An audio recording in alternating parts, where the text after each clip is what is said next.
السلام علیکم ورحمۃ اللہ وبرکاتہ۔ اللہ اس کے رسول کا صدقہ پنجتن پاک بارہ اماموں کے وسیلے سے، غوث و خواجہ کے طفیل سے، اور مشائخ اکرام، بزرگان دین اور پیر طریقت اور سارے ہمارے سلسلے کے قادری الگیلانی کے بزرگان دین کے صدقے اللہ تعالی ہم سب کو تندرستی حیاتی عطا فرمائے اور ہر بلا سے، وبا سے، مصیبت سے، پریشانیوں سے محفوظ عطا فرمائے۔ اہل بیت کی محبت اور خدمت خانقاہ اور خدمت خلق کے لیے اللہ تعالی ہمیں ہدایت عطا فرمائے۔ بس ایک چھوٹی سی بات کہنی تھی اور بڑی دل افروز بات ہے، اور جو دل و دماغ کو منور کرنے والی بات ہے، تاکہ یہ سب چیزیں ہم شیئر کریں، تاکہ ہمارے مریدوں کے دلوں میں اور زیادہ اہل بیت کی، خانقاہ کی اور ان کے مشائخ اکرام کی محبت آئے۔ ایک واقعہ تھا عراق کا۔ عراق وہ ایک کنٹری ہے، اسی کنٹری کے اندر نجف، کربلا، کاظمائن ایسے بہت بڑے بڑے شہر ہیں۔ تو وہاں پر ایک شخص تھا جو بڑا ہی مالدار تھا، بڑا ہی انفلوئنس والا تھا اور بڑا ہی نامدار انسان تھا، مگر وہ شریعت کے اوپر بہت کم چلتا تھا، بے نمازی تھا، زیادہ کچھ اس کو اسلام کے لیے، دین کے لیے کوئی انٹرسٹ نہیں تھا۔ بس نام کے لیے مسلمان تھا، جیسے آج کل صرف نام کے لیے مسلمان ہو جاتے ہیں، نام تو مسلمانوں کو رکھ لیتے ہیں، مگر کوئی فکر نماز کی، روزے کی، ذکر کی، خانقاہ کی یا کوئی اہل بیت کی محبت کی کچھ نہیں۔ بس جب مل جاتا تو کر لیتا، نہیں ملتا تو چھوڑ دیتا، بس اپنے اپنے نام کے لیے، اپنے اپنے مرتبے کے لیے، اپنی شو بازی کے لیے کرتا۔ مگر پیسہ تو بہت تھا، نام تو بہت تھا، سب کچھ تھا۔ ایک وصیت اس نے کی کہ میں جب مر جاؤں تو مجھے نجف اشرف میں مولا علی مشکل کشا کے جو دربار ہے، ان کے وہ احاطے میں مجھے دفن کرنا۔ اسی طرح کچھ سال کے بعد اس کا انتقال ہو گیا، اور اس کے بچوں نے، اس کے چاہنے والوں نے وہ وصیت دیکھی، اور جو وصیت جسے بولی تھی انہوں کھڑے اور اس کو کہا کہ دیکھو، ہم یہاں پر نہلا دیں گے، سب کچھ کر لیں گے، اس کا کفن دفن کفن کر لیں گے، اور اس کی یہ سب نماز جنازہ پڑھا لیں گے، مگر دفن اس کی وصیت کے مطابق ہم نجف میں کریں گے۔ تو ویسے ہی کیا گیا۔ اس کے شہر میں بہت سے لوگ آئے اسے دیکھنے کے لیے، مرنے کے بعد تعزیت کے لیے، اس کے خاندان کے لیے، کیونکہ بہت بڑا مالدار، بہت بڑا آدمی تھا۔ تو ایک دن، دو دن گزر گئے۔ اب اس کے بعد اس کو لے جانے کے لیے تیاری ہوئی نجف کے لیے۔ اب نجف کے اندر وہاں پر جو خادم ہوتے ہیں، جو مزاور لوگ ہوتے ہیں، جو حقیقت میں جو خدمت مولا علی میں رہتے ہیں، وہ بارگاہ میں، درگاہ میں رہتے ہیں، تو ان کے خواب میں مولا علی مشکل کشا آئے اور ان کو کہا کہ یہ شخص کسی حالت پہ اسے روکیں، یہ نجف یا اشرف نہ آئے اور اس کو دفن نہ کرنے دیں۔ پہلے دن بھی یہی خواب آیا، پھر دوسرے دن بھی دوسرے لوگوں کو، وہاں کے خادموں کو پھر یہی خواب آیا کہ یہ شخص کو کسی حالت پہ یہاں پر دفن کرنے کے لیے نہ چھوڑے۔ تو یہ لوگ گئے نجف کے اندر، جو بڑے بڑے لوگ ہوتے ہیں ان کو جا کر کہا کہ ہم کو رات میں زیارت ہوئی، خواب میں مولا نے آ کر کہا کہ یہ شخص کی کسی حالت پہ یہاں پر تدفین نہ کریں۔ پھر دوسرے دن بھی کا واقعہ بھی جا کر سنایا۔ پھر یہ لوگوں نے بڑی محنتیں اور مشقتیں کی تاکہ وہ جنازہ ادھر نہ آ سکے، مگر وہ جنازے والا تو اتنا انفلوئنشل آدمی تھا اور اس کا خاندان اتنا بڑا تھا کہ کوئی وہاں پر روک ہی نہیں سکے۔ ایسا ہوا کہ وہاں سے جنازہ نکلا، نکلتے نکلتے 2 دن کے بعد جنازہ نکلا، نکلتے نکلتے ایسا ہوا کہ تقریباً نجف سے اس کا جو شہر تھا تقریباً 1-1.5 دن کی مسافت سے دور تھا۔ تو وہاں سے نکلے، اب وہ زمانہ پرانا تھا، وہاں سے نکلے اور آتے آتے 1.5 دن کے قریب ہو گیا۔ تو تیسری رات کو مولا علی مشکل کشا آئے اور خواب میں فرمایا کہ اب اس جنازے کو دفن کرنے کی میں اجازت دیتا ہوں، یہ دفن کریں۔ تو خواب ہی خواب میں وہ خادم لوگ کہے، یا علی مولا، ہم نے بڑی محنتیں مشقتیں کی، ہم نے یہاں کے بڑے بڑے لوگوں کو کہا، مگر پھر بھی انہوں نے کچھ کام نہیں کر سکے۔ پھر ہم نے یہ سوچا کہ جب یہ جنازہ لائیں گے تو ہم اسی وقت وہاں پر کہ ہم فساد کریں گے کہ یہ کسی حالت پہ دفن نہ کرنے دیا جائے، کیونکہ مولا کا حکم ہے۔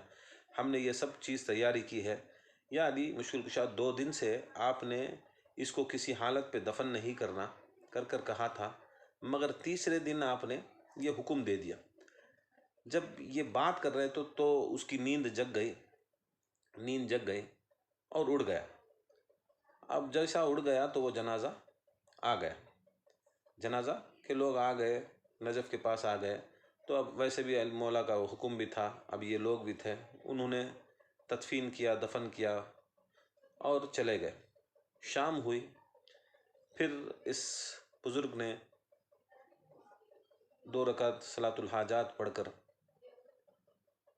سو گیا، یہی حاجات مانگ کر سو گیا کہ میں اس کے بارے میں جانوں کیا راز ہے۔ تو مولا علی مشکل کشا پھر خواب میں آئے تو اس نے قدم بوسی کی، سلام کیا اور پوچھا، یا علی مشکل کشا، آپ 2 دن سے کہہ رہے تھے کہ یہ آدمی غلط ہے، گنہگار ہے، اور گنہگار کو یہاں پر اس قبرستان میں، اس احاطے میں دفن نہیں کرنا۔ تیسرے دن یا علی مشکل کشا، آپ کیا ہوا؟ کیا آپ ہی خود حکم دے دیے کہ یہ دفن کرنا؟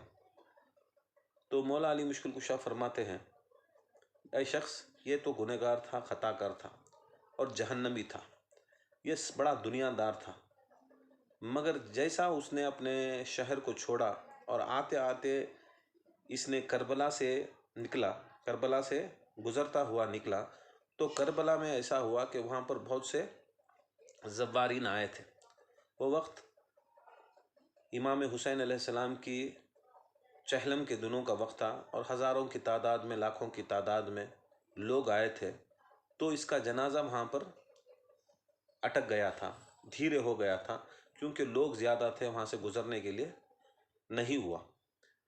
تو اسی دوران جو وہاں پر امام حسین علیہ السلام کی زیارت کے لیے آئے تھے، تو وہ لوگوں کی جو چلنے پھرنے کے وقت جو دھول اڑتی ہے، وہ دھول اس جنازے پر پڑی ہے، تو اس کے عوض میں اللہ تعالیٰ نے اس جنازے کو امام حسین کی کربلا معلیٰ کا صدقہ اور اس شہر کے صدقے میں، وہ خاک شفا کے صدقے میں اللہ تعالیٰ اس کے سارے گناہوں کو معاف کر دیا اور اس کو سب سے اعلیٰ اور عرفہ مقام دے دیا ہے اور اس کو شہیدوں میں داخل کر دیا ہے، اس لیے میں نے اجازت دے دی۔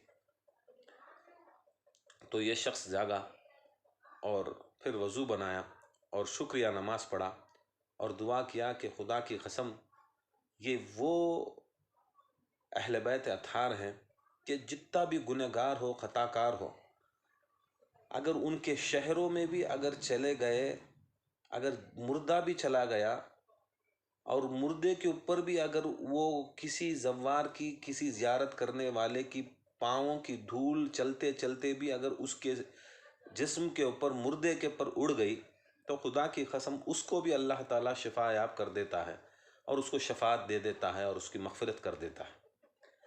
واہ سبحان اللہ! یہ کیا اہل بیت کی شان ہے، کیا مرتبہ ہے اہل بیت کا، کون سمجھ سکتا ہے اہل بیت کا۔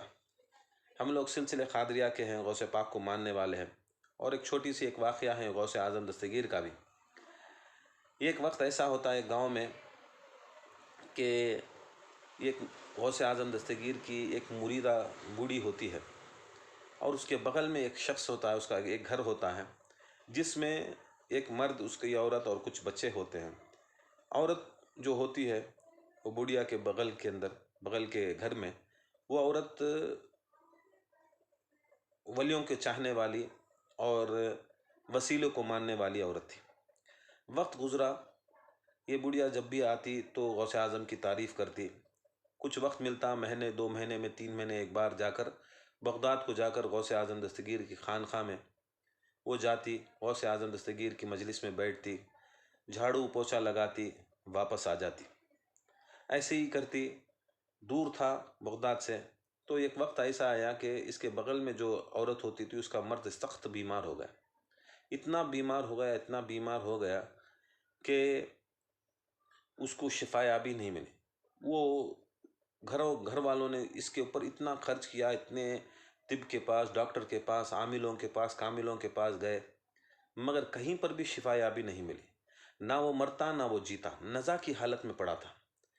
اب وہ عورت باجو ہی تھی، ایسے ہی جا کر جو مریض ہے اس کے لیے جا کر دیکھنا اور اس کے بارے میں پرسہ دینا، پوچھنا پچارنا رسول اللہ کی سنت ہے۔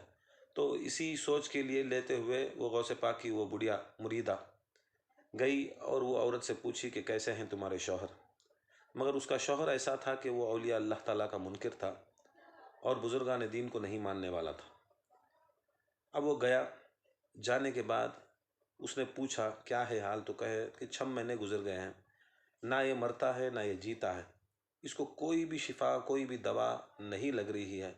بس میں التجا کرتی ہوں کہ آپ غوث اعظم کو ماننے والی، آپ سرکار غوث اعظم کی بڑی بڑی شان کرنے والے، آپ کہتی ہیں کہ میرے غوث اعظم دستگیر کی اتنی شان ہے، اتنی بلندی ہے کہ غوث اعظم دستگیر کا نام ہی شفا یابی کا نام ہے، جو بھی لیتا ہے تو شفا آ جاتی ہے، اس کی مشکل حل ہو جاتی ہے۔ تو میں التجا کرتی ہوں کہ اے ماں، اے غوث پاک کی مریدہ، آپ میرے خاوند کے لیے دعا کر دیں، انشاءاللہ اگر یہ ٹھیک ہو گیا تو میں انشاءاللہ اس کو بھی غوث پاک کا مرید بنا دوں گی۔ اب بڑھیا کیا کرے گی؟ گھر کو گئی، گھر جانے کے بعد تسبیح اٹھائی اور وہ تسبیح کو لایا اور وہ عورت کو کہا کہ جاؤ ایک پیالے میں پانی لاؤ۔ اس نے اس تسبیح کو، اس پیالے میں تسبیح کو کے اندر سے ایک دانہ نکالا اور وہ پانی میں ڈال دیا اور کہا جا تیرے مرد کو پلا دے۔ اب وہ مرد نزا کی حالت میں ہے، تب بھی وہ منکر اولیاء اللہ، منکر غوث اعظم ہے۔ عورت جاتی ہے، اس کی بیوی جاتی ہے اور کہتی ہے پی لو، انشاءاللہ اس میں شفا ہوگی، کیونکہ یہ غوث اعظم کی مریدہ نے کچھ اس کے اندر اپنی تسبیح کا دانہ ڈالا ہے اور وہ تسبیح کا دانہ ڈال کے ہیں، آپ پی لو۔ اب یہ پیتے پیتے بھی کہتا ہے کہ پوری دنیا کے ڈاکٹروں کے پاس، طبوں کے پاس، عاملوں کے پاس گیا، کوئی شفا نہیں دیتا، اب یہ بڑھیا کہاں سے دے گی؟ بہرکیف اس کو پلایا گیا تو صبح دیکھا تو اس کی تھوڑی تندرستی ہوئی۔ پھر عورت گئی، پھر اس نے کہا آپ کی جو دعا تھی وہ کامیاب ہو گئی، میں پیالہ لائی ہوں، آپ پھر دعا کر دیں۔ پھر بڑھیا نے اپنی تسبیح سے پھر ایک دانہ نکالا اور اس کے اندر ڈال دیا اور بھیج دیا۔ دوسرے دن اور اچھا شفا یاب ہوا، تیسرے دن یہی ہوا۔ تیسرے دن تو ایسا ہوا کہ تیسرے دن پھر گئی، پھر پانی لی اور پھر اس بڑھیا نے اپنی تسبیح میں سے ایک دانہ ڈالا اور اس کو پلا دیا، وہ شفا یاب ہو گیا۔ سارے لوگ پریشان، سارے ڈاکٹر، سارے طب، سارے عامل پریشان، یہ نزا کی حالت میں تھا، یہ کیسے یہ شفا یاب ہو گیا؟ سب نے اس کی موت کی تو گارنٹی دے دی تھی، مگر یہ کیسے بچ گیا؟ سب پریشان۔ تو جب یہ سب لوگ آئے اس کے گھر میں، دیکھے یہ تندرست ہو گیا ہے، نزا کی حالت سے اٹھ کر بیٹھ کر زندہ ہو کر بیٹھ گیا ہے، تو یہ شخص گیا بڑھیا کے گھر کے پاس گیا اور پوچھا ہے بڑھیا تو نے کیا دیا تھا؟ تو نے کیا دیا تھا جو مجھے شفا یابی کر دی تھی؟ تو بڑھیا کہتی ہے تو میں تو ان پڑھ ہوں، میں تو کچھ نہیں جانتی، بس میں جب بھی غوث اعظم دستگیر کے خانقاہ کو جاتی تو خانقاہ میں پوچھا جھاڑو کرتی اور جو پوری جو دھول وغیرہ جو جمع ہوتی تو یہ کونے میں کر لیتی۔ میرا دل نہیں کبھی بھی نہیں کہتا کہ میں یہ دھول کو باہر ڈال دوں، کچرے کو باہر ڈال دوں، تو میں اس دھول کو، اس مٹی کو میں گھر لاتی اور گھر لا کر میں رکھ لیتی۔ رکھنے کے بعد اس کے اندر میں کیا کرتی، تھوڑا پانی ملا کر، کچھ ملا کر اس کے اندر میں اس کو دانے بناتی اور تسبیح بنا کر میں اس کے اوپر اللہ کا ذکر کرتی۔ بس اسی غوث اعظم دستگیر کی خانقاہ کے دھول میں بنے ہوئے ان دانوں کو میں نے آپ کے پانی میں ڈالا اور دے دیا تو شفا یابی ہو گئی۔ یہ سنا، جیسے سنا تو اس نے کہا اے بڑھیا، خدا کی قسم اگر غوث اعظم کے خانقاہ کی جھاڑی ہوئی دھول، بھرکانے والی دھول اتنی شفایابی لاتی ہے تو خدا کی قسم غوث اعظم دستگیر کا مرتبہ کیا، بلندی کیا، یہ سنا اور سن کر جا کر سارے محلے میں کہا. اب اس کے ساتھ بھی وہ بھی مرید بن گیا اور سارا محلہ بھی مرید بن گیا. یہ ہے اہل بیت اطہار، یہ ہے غوث اعظم دستگیر کی شان و مرتبہ، یہ بلندی. اس لیے خانقاہ کیا، یہ خانقاہ بھی غوث اعظم کا گھر ہے، شفایابی وہاں سے ملتی ہے. دیکھو لاک ڈاؤن ہے، پریشانی ہے، سب ہے، گھروں میں بیٹھو بہت اچھا ہے، مگر پھر بھی آپ 2-4 لوگ جو بھی نزدیک خانقاہ کے ہیں، اب بڑے بڑے 4 خانقاہ ہیں ہمارے، اب چھوٹے موٹے تو چلتے ہیں، اب ان کو چھوڑو، جو خاص ہمارے خانقاہ ہیں، میسور کا ہو، ہنسور کا ہو، مدور کا ہو، اب یہ بڑے بڑے خانقاہ ہیں. یہاں پر آپ یہ کام کرنا، جو دور ہے وہ رہنے دو، وہ گھر سے ہی آپ اس میں فون پہ یا زوم پہ یا فیس بک پہ آپ ذکر کر لیں، کوئی آپ کو پریشانی اٹھانے کی ضرورت نہیں. جو وہیں محلے پہ رہتے ہیں ان کو چاہیے کہ آپ 2-4 لوگ، اس سے زیادہ نہیں، جائیں. جب بھی محفل ذکر یا مجلس حسین یا اہل بیت کی کوئی عنوان ہمارے سلسلے میں ہوتا ہے تو خانقاہ میں جائیں، وہاں پر 2 بتیاں سے کچھ سلگائیں اور وہاں پر علم ہوتے ہیں، کچھ ان کو پھول وغیرہ ڈالیں، کیونکہ خانقاہوں میں بزرگان دین مشائخ اکرام کی پھیری ہوتی ہے، ان کی ارواح پاک آتی ہے. آپ لوگ صبح سے شام تک کھانے کے لیے، پینے کے لیے، اس کے لیے باہر جاتے ہو تب آپ کو کرونا ورونا نہیں لگتا. جب خانقاہ میں 2-3 آدمی دور دور بیٹھ کر بھی اگر ذکر کر لیں گے، بیٹھ کر وہاں پر ہی بیٹھ کر آن لائن مجلس آ جائیں گے تو خانقاہ میں جانے کی برکت بھی ہو جائے گی، مشائخوں سے ہم نے دعا بھی ہو جائے گی. یہ سمجھ میں نہیں آتا کیوں آپ لوگ اتنا یہ کرتے ہو. کیا ساری مناپلی آپ ہی چلانا چاہتے ہو؟ کیا آپ ہی جائیں گے تو خانقاہ کھلنا ہے؟ آپ نہیں جائیں گے تو خانقاہ نہیں کھلنا ہے؟ یہ خانقاہ خالی خلیفوں کے واسطے، مرشد کے واسطے نہیں، یہ خانقاہ مریدوں کے واسطے ہے. محلے میں جو مرید ہے وہ چابی ادھر آجو باجو کسی کو دے کر چھوڑنا، اور جو بھی مرید گیا جس دن بھی گیا اس کو تو ساری آن لائن کے اوپر، واٹس ایپ کے اوپر، فیس بک پر اطلاع ہو جاتی ہے کہ کب ہمارا ذکر ہے. نزدیک والے 2-4 لوگ دور دور بیٹھ کر، ماسک کے ساتھ ہی بیٹھ کر، اگر خانقاہ میں جا کر فاتحہ دلا کر، لائٹ ڈال کر، دعا پڑھ کر، ادھر بھی آ کر ذکر کر کر واپس ان کے اپنے گھروں میں، سحری کا وقت ہوا تو تاخرات ہوئی تو سحری کا وقت ہوا تو وہاں نکل کر چلے جا سکتے ہیں، یا افطاری کا وقت ہوا تو نکل کر چلے جاتے ہیں. وہاں پر پکانے کی بھی ضرورت نہیں، کھانے کی بھی ضرورت نہیں. اس ماحول کے اندر اتنا تو کر سکتے ہیں. کیا ہر چیز میں ایک ہی لوگ آ کر مناپلی کرنا ہے، وہی لوگ آ کر کرنا ہے؟ کیا عقل نہیں کہ ہمارے خانقاہوں میں، وہ خانقاہ جب ہم نے بزرگان دین کے لیے ہمیں نصب کر دیا ہے تو اس میں بزرگان دین آتے ہیں. جب ہم نے وعدہ کر دیا ہے تو جمعرات کو ذکر ہوتا ہے تو وہاں پر جمعرات کے دن بزرگان دین آتے ہیں. پیر کو ذکر ہوتا ہے تو پیر کے دن آتے ہیں. جب پیر کے دن آتے ہیں تو آپ دروازہ بند رکھیں گے تو کیا ہوگا؟ دعا دے کر جائیں گے، بدوا دے کر جائیں گے. یہ دیکھیں، خانقاہ کھول لینا بڑی بات نہیں، خانقاہ چلانا بہت بڑی بات ہے. خانقاہ چلانا بہت بڑی بات ہے. صرف اس میں نہیں ہوتا، 2 آدمی، ایک آدمی جا کر بیٹھ کر 1 گھنٹہ 1.5 گھنٹہ آن لائن پہ ہی اپنا فون لے کر جا کر بیٹھ گیا اور ذکر کر کے اللہ اللہ بول کر لا کر لے کے واپس آ گیا تو اس کی فضیلت کیسے بڑھے گی؟ خانقاہوں کی اگر دھول بھی اگر اڑ گئی، خانقاہوں کی اگر دھول، کیوں خانقاہوں میں یہ ایسے ہوتا ہے جیسا اس بڈیا نے آ کر جو دھول جھاڑ کر اس نے آ کر تسبیح کے دانے بنائے، کیوں اس کے اندر شفا ہو گئی؟ کیونکہ وہاں پر غوث اعظم دستگیر چلتے تھے، ان کے خدمے مبارک پڑھتے تھے، ان غوث اعظم دستگیر کی وہاں پر چلن پھرن تھا. اسی طرح خانقاہوں میں بزرگان دین کا اچھا آنا جانا ہوتا ہے، غوث پاک کا آنا جانا ہوتا ہے، خواجہ کا آنا جانا ہوتا ہے، اولیاء اللہ کی پھیری ہوتی ہے. اسی لیے اگر ایک بھی مرید کے اوپر، اس کے اوپر دھول بھی اڑ گئی تو خدا کی قسم شفایاب ہو جائیں گے. کیا ایک ہی مرشد جس کا انچارج ہے وہی آ کر کھولنا، اور اس کو بھی عقل نہیں کہ دیکھ بھائی میں دور ہوں، میں نہیں آ سکتا، آجو باجو جو 2-4 مرید ہیں ان کو ذمہ داری دے کر 12 میں 1 بار کی 2 بار کی، یا رمضان میں زیادہ مجلس محفل ہیں ان کو دے کر جائیں گے اور غپ چپ بیٹھ کر آرام سے بیٹھ کر ذکر کر لیں گے تو کتنا فائدہ ہوگا، اس محلے کو کتنا فائدہ ہوگا، بزرگان دین کتنا خوش ہوں گے. آپ یہ خیال رکھیں، مناپلی نہ کریں، میں پناہ نہ کریں. خانقاہ مریدوں کے لیے ہے، نہ کہ صرف تمہاری جائیداد ہے۔ یہ مرید جو بھی ہے، خانقاہ کے آجو باجو جو بھی مرید ہے ان کو بول دینا کہ آئیں بیٹھیں، اس دن صفائی کریں، بتی سلگائیں، اور انشاءاللہ ذکر کی آن لائن محفل کریں اور جا کر گھر چلا جائے۔ بس اتنا کرنے کے لیے کریں۔ گھروں کا ایک بات الگ ہے، کیونکہ آج ماحول ہے پریشانی کا، اس لیے گھروں میں کرنا۔ جو فضیلت خانقاہوں میں بیٹھ کر کرنے کی ہے، جو فضیلت نماز پڑھنے کی مسجدوں میں ہے، اس فضیلت کی برابری گھروں کے اندر نہیں کر سکتے۔ زمین اور آسمان کا فرق ہے۔